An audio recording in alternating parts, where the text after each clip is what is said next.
অন্য বউরা লাইভে আইসা কি কান্নাকাটি করতো না? এত বিশাল এক ঘটনা। হাদির বউ কোনোদিন লাইভে আসেনি, হসপিটালে লাশ দেখতে আসছে। কি কঠিন হালাত! এর থেকে শিক্ষা নিবা না আর কার থেকে নিবা? আর কার থেকে নিবা? কেমন হাদি, তার বউ কেমন, হসপিটালে ঢুকতেছে, এত শত সাংবাদিক, একটা ছবি তুলতে পারে নাই। আর তুই ডানা কাটা ভরিলে স্বপ্ন দেখো না। ফজরের নামাজে মসজিদে হাজির হাদি, জামাত ছাড়া নামাজ আদায় করেন না, এক ওয়াক্ত নামাজ বাদ দেন না। কি সুন্দর ব্যবহার! আকাশেতে লক্ষ তারা, এক চাঁদের আলো, হাজার কোটি মানুষের ভেতরে একজন হাদি ভালো। আকাশেতে লক্ষ তারা, এক চাঁদের আলো, হাজার কোটি মানুষের ভেতর আমার ওসমান হাদি ভালো। আমার কলিজার ভাই ওসমান হাদি কপাল খোলার বয়ান দিয়ে গেছে,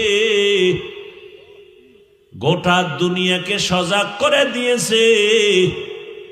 সত্যের পথে থাকলে বিজয় মরার পরে দেখা যায়। এরে আমার যুবক, ওসমান হাদির উপরে এমন বর্বর হামলা কেন? ওসমান হাদি টাকায় বিক্রি হয় না, পশু টাকায় বিক্রি হয়। একটা মুরগি কিনতে যাও 500-1000, একটা খাসি কিনো 20,000, একটা গরু কিনো তুমি 1 লাখের উপরে। আর ভোটের আগের রাত্রে আশরাফুল মখলুকত বিক্রি হয় 500 টাকায়। খুব হাসি আসতেছে না? পায়খানা খাইতেছে, খুব মজা লাগতেছে না?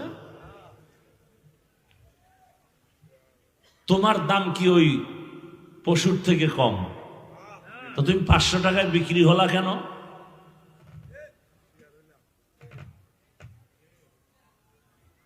টাকায় পশু বিক্রি হয়, মানুষ বিক্রি হতে পারে না।